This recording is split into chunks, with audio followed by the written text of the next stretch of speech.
هب لنا من أزواجنا راك ممتاز من دخزنا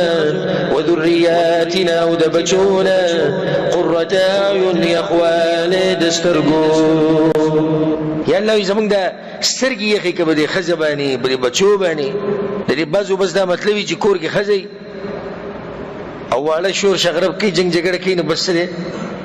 دغه پوره د سترګې به یخېږي او که نه او بعض خلک داسې خوش قسمته وي چې کور ته ورننوځي به د ښځې نظر پرېوځي نو سترګې څه شي یخې شي ولې یخې شي دینداره وي چې وینه خوشحاله شي چې ګوره الله ماله دومره اوچته ښځه را کړې ده دومره د الله نه یېرېږي د خاوند خبره مني ښایسته یي ادب پکې احترام پکې د خاوند د خپلو خپلوانو خیال ساتي د هغه د مور پلار خیال ساتي د هغه د خویندو وروڼو خیال ساتي د هغه خبره مني سترګې یخې شي خاوند اوده پروت وي منزل یې راپاڅوي چې راپاڅي د ښځې ته وګوري سترګې یخې شي ته وګوره یعنې دا دومره کوشش کوي چې زه د جهنم نه بچ شم او جنت ته لاړ شم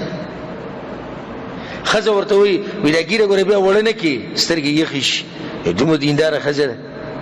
ښځه ورته وایي کور ته ګوره ټي وي را نه وړي کور ته ډیش را نه وړي ګورې سترګې یخې شي چې الله یې دا لري چې دومره ښه نصیحت ماته کوي او ما ته وایي چې داسې مه کوه بچي ویني نیکعمله بچې ویني په مانځه باندې ولاړي سهار په توره تیاره کې را رواني دی پسې شاته را رواني کور نه دی هم راوځي چې وګوري هغه هلک روان دی په یخ کې په کوټ کې لاسونه ورننویستي دي ګړزېږي را روان دی سترګې یخې شي ته وګوره الله دې زامن را کړي په توره تیاره کې منزل روان دي که زه یم او که نه یم خو یېرېږي د الله نه بچی خپل ویني چې مجاهدین دي سترګې یخې شي خپل بچی ویني چې علما دي دین بیانوي حق بیانوي سترګې یخې شي بچی ویني چې هغوی د پلار مور ادب او احترام کوي سترګې یخې شي بچی ویني چې هغوی د مور پلار په مخ کې وزرې د عجزۍ کوزي کړي نو سترګې د مور پلار یخې شي داسې اولاد د الله نه غواړئ او داسې ښځې د الله نه غواړئ بعضې ښځو باندې به څه کړي